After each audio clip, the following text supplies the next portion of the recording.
Y con esto pasamos a la tercera parte de la ponencia, que la va a dar Luis Arancibia. Dejadme presentaros a Luis Arancibia.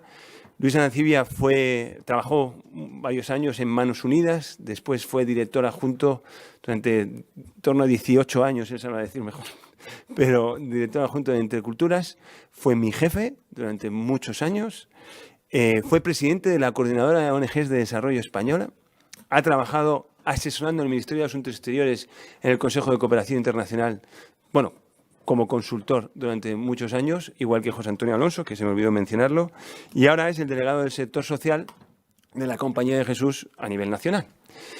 Pero, bueno, aunque veréis en su exposición pues sus grandes habilidades, como las que tiene José Antonio, como las que tiene Cristina, pues Luis también lo que tiene de fondo es una calidad humana extraordinaria. Yo, cuando lo he tenido de jefe, lo que me quedaba es constantemente así, como los búhos, y diciendo, esto no va a ser para siempre, aprende, Jorge, que no le vas a tener de jefe siempre. Y he intentado absorber durante esos muchos años cómo gestiona a las personas, cómo las trata, qué cuidado pone.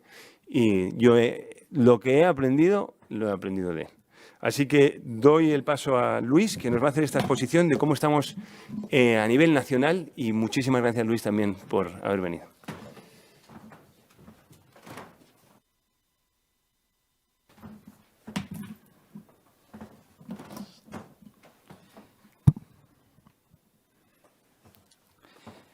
Bueno, buenas tardes a todas y a todos y gracias, Jorge, por la invitación. Ojalá fuera verdad la mitad de la mitad. Ya sabéis que Jorge tiende a la exageración en todo, o sea que a la intensidad grande en todo. Pero de verdad, gracias por la invitación y por poder estar aquí y compartir este ratito. Bueno, como decía Jorge, poniendo un poco el foco ahora en los retos a escala nacional. Empiezo señalando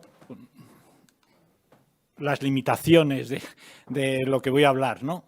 Por ser muy honestos, ¿no? O sea, no voy a dar un diagnóstico completo. Lo que yo creo que puedo ofreceros, y en algunas cosas coincidente con lo que Chris ha dicho antes, es un marco que ayude a ordenar quizás la mirada, ¿no? Qué puede ser más relevante, qué puede ser menos ahora, y en ese sentido a poner cierto foco y cierta orientación en una agenda, ¿no? Luego empiezo por la última, sigo por la última. No voy a aportar soluciones concretas, la verdad. Sé que es muy cómodo, voy a enunciar los problemas y los ámbitos de interés. No las tengo en algunos casos, luego, y para algunas que puedo tener algunas ideas o recoger ideas de otros más bien que son interesantes, pues luego las podemos compartir. Y luego en ese sentido no es una propuesta específicamente para un partido político sobre la que construir lo que sería pues un programa electoral o algo de ese estilo, no, es más bien una agenda para un movimiento social. Yo a veces pues me gusta veros así, ¿no?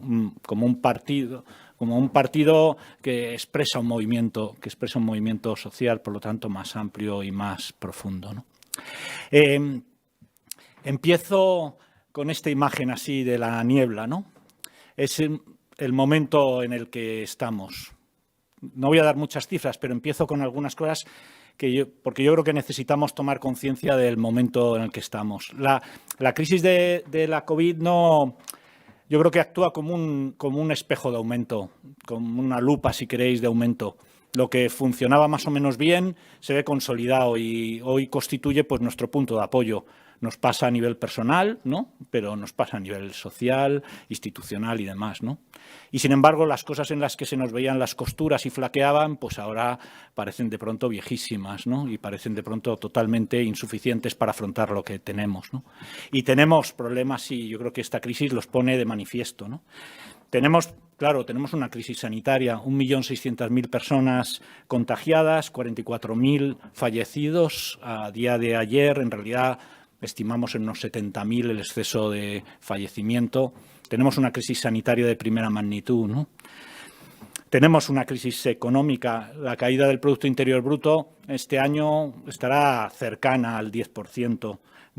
Una tasa de paro del 16%, que es 2,5 veces la de una media de la Unión Europea, ¿no? 3.800.000 personas que no encuentran empleo, ¿no?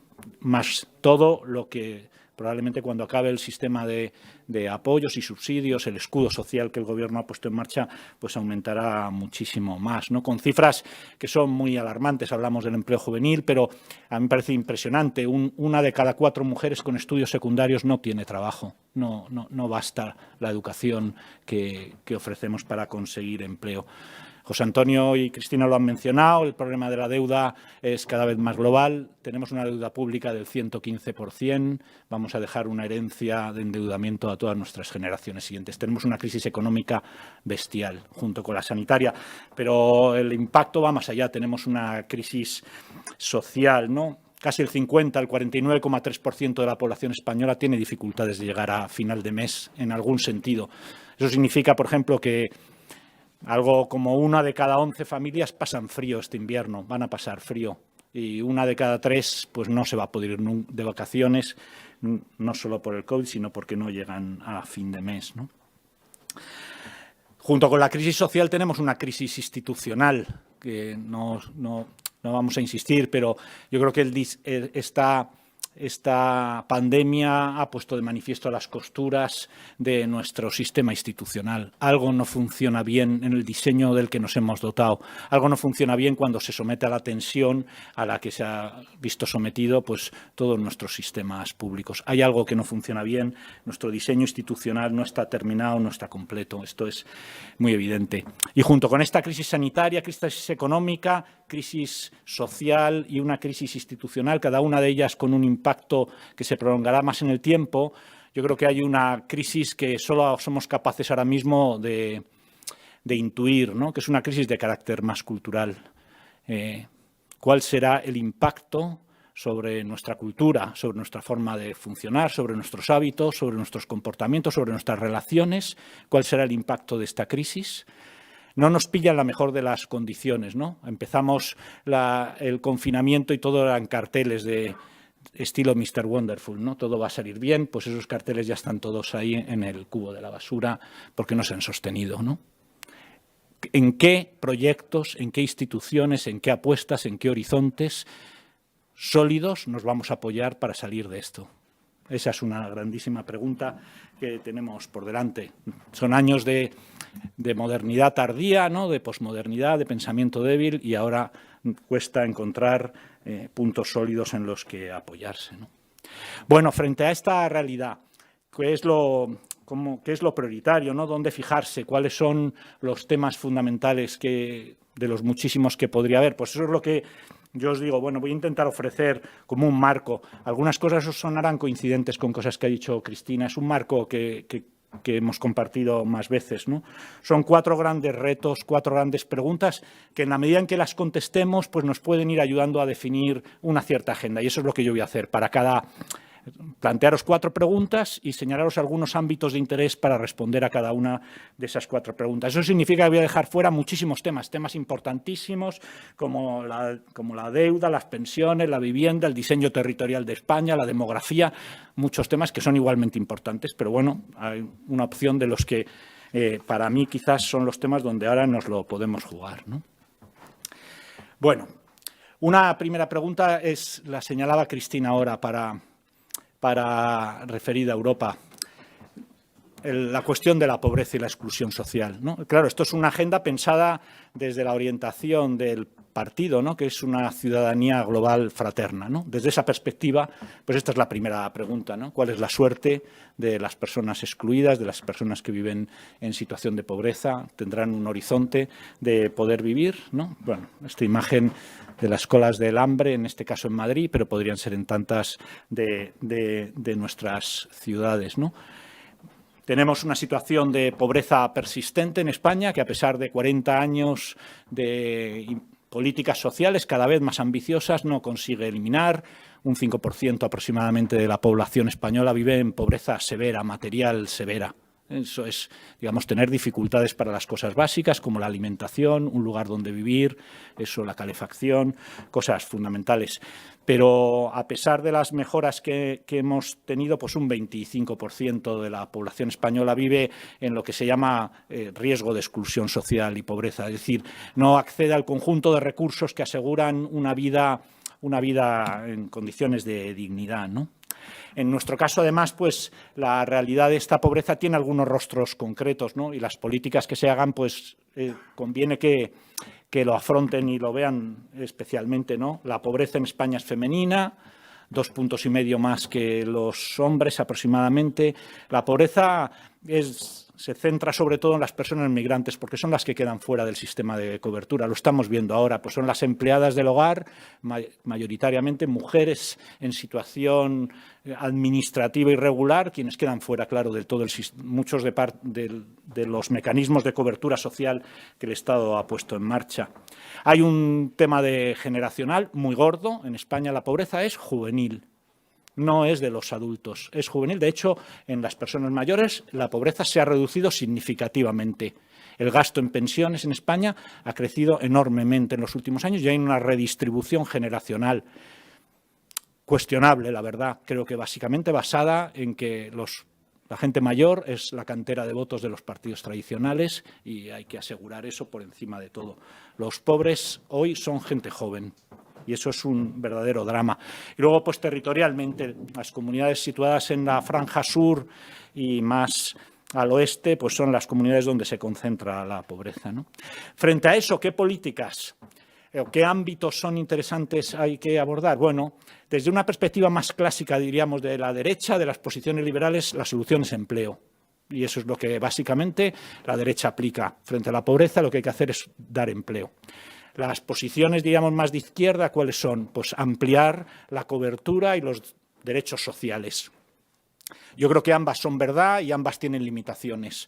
Son verdad, es verdad que el empleo es la vía fundamental de acceso a una cantidad enorme de recursos, pero es verdad que lo que estamos viendo es que el empleo en las condiciones actuales no es condición suficiente para salir, por ejemplo, de la pobreza. El número de personas empleadas que igual viven en situación de riesgo y de riesgo de pobreza y de exclusión social, crece con los últimos años.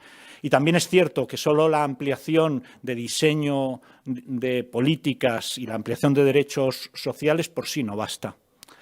Hay un problema de gestión y de diseño práctico de esas políticas que en muchos casos genera problemas de dependencia que son realmente difíciles. Y, sin embargo, hay una tercera política que hemos olvidado para el tema de la pobreza, que es probablemente la que tiene la mayor capacidad de transformación, que es la educación.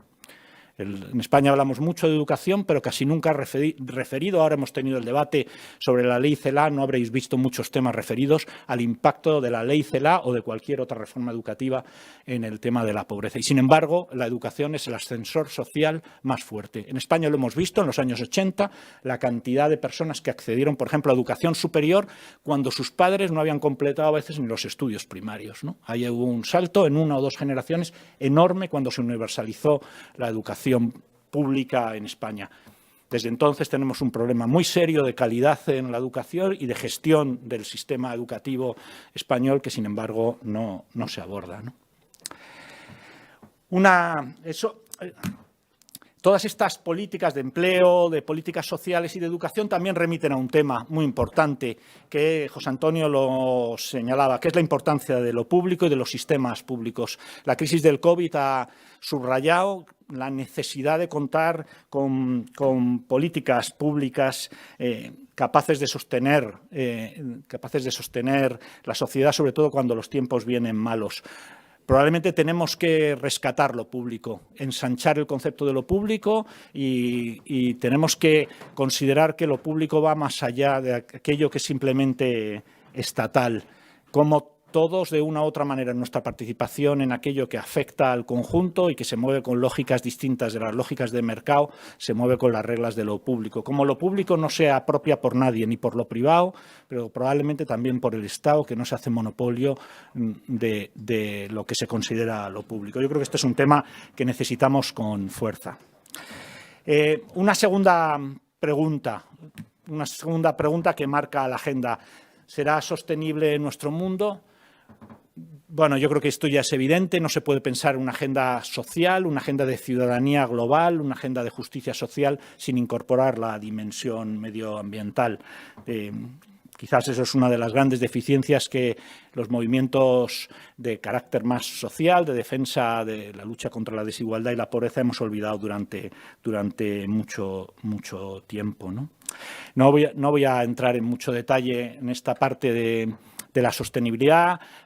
Cristina y José Antonio ya lo han señalado. Es importante subrayar que hay temas que son propios, locales, ¿no? Pues en el caso español de los problemas medioambientales, todo lo que tiene que ver con la contaminación atmosférica es un problema de gestión local, aunque el tema de cambio global sea un tema que requiere políticas coordinadas, como José Antonio ha dicho, pero requiere del esfuerzo local de cada uno, los temas de las aguas, de desertización, etcétera. ¿Qué significa? Que una agenda social hoy tiene que incluir una agenda verde. Una agenda verde que en parte pasa por una agenda con mucha participación, con mucha capacidad de construir ciudadanía, de promover la iniciativa social. Es en los sitios concretos, la gente concreta que está haciendo cosas interesantes, cómo estimularla, cómo dar un marco para que eso funcione.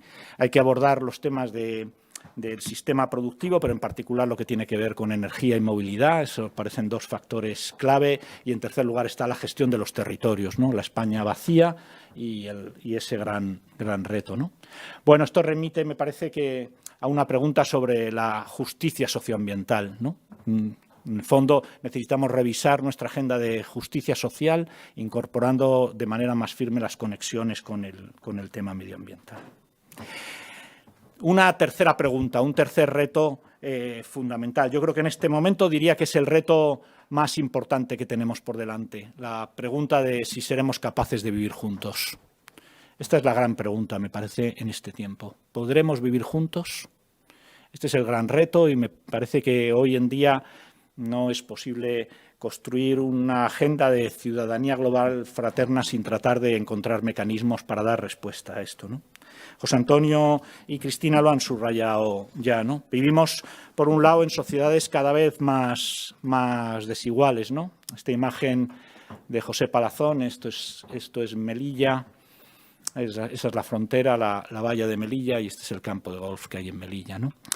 Vivimos cada vez en sociedades más desiguales, ¿no?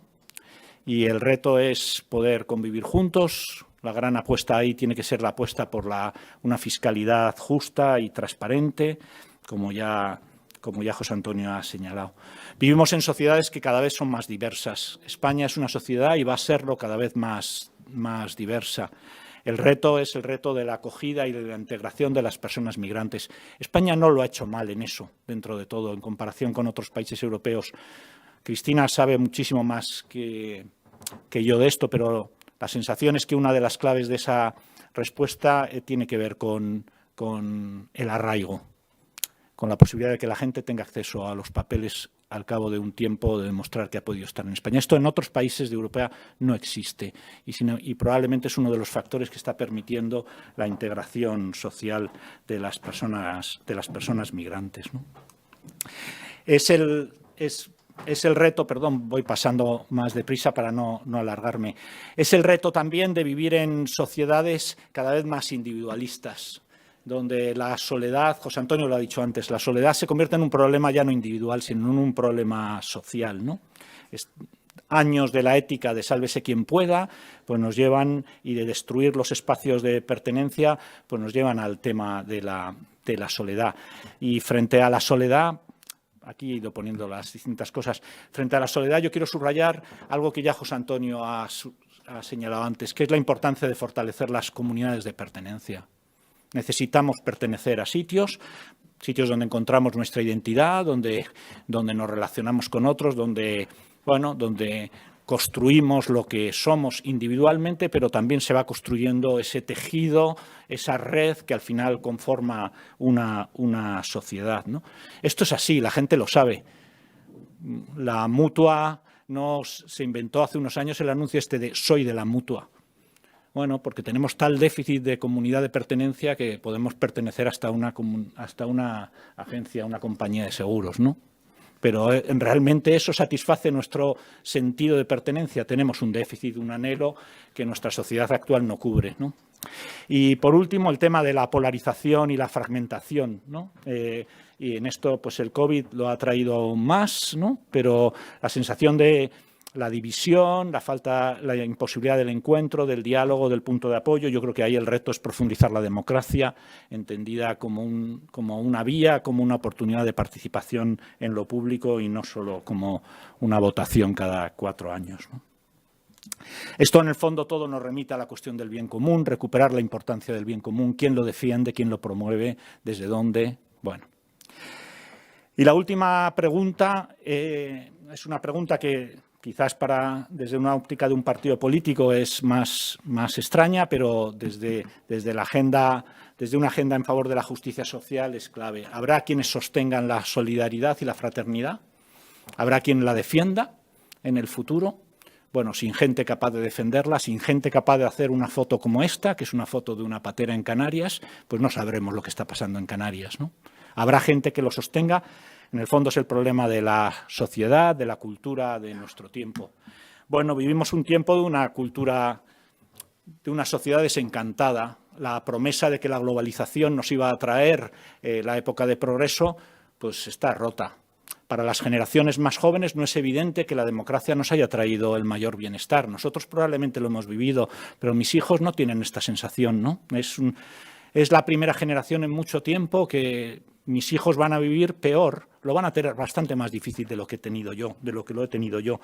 Bueno, eso genera frustración, genera incertidumbre ante el futuro, genera la sensación de promesas rotas, ¿no? Una sociedad desencantada.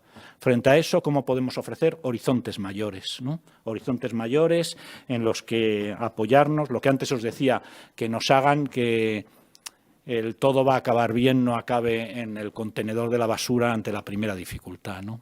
Horizontes mayores que nos sostienen, nos alientan, nos animan, los necesitamos, ¿no?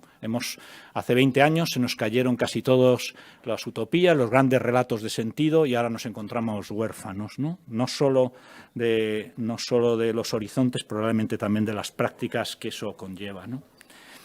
Bueno, no hay tiempo, pero, por ejemplo, esto sería un tema interesante, que sé que para vosotros es un tema, que es, por ejemplo, lo que significa la retirada de todo lo que tiene que ver con lo religioso del espacio público, del espacio político, y ese es uno de los motivos, no el único, ni muchísimo menos, de a veces esta sensación de falta de proyectos omnicomprensivos, ¿no?, en los que poder apoyarse en las situaciones difíciles, ¿no?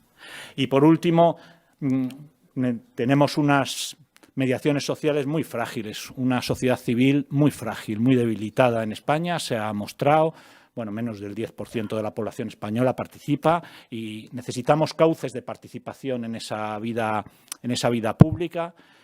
Bueno, hoy construir una agenda de una ciudadanía global fraterna pasa por fortalecer también la sociedad civil, no en oposición al Estado, no en oposición al mercado, sino como algo que cualquier sociedad desarrollada necesita tener probablemente fuerte y mucho más articulado.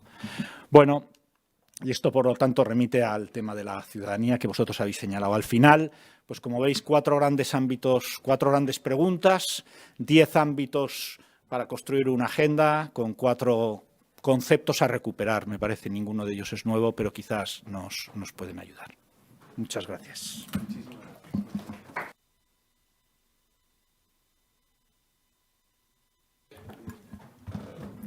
Un millón de gracias, Luis. Muchísimas gracias por tu exposición, que nos ayuda muchísimo. Tenemos una crisis sanitaria, tenemos una crisis económica terrible, tenemos una crisis social, una crisis institucional y cultural y 4 grandes preguntas, ¿no?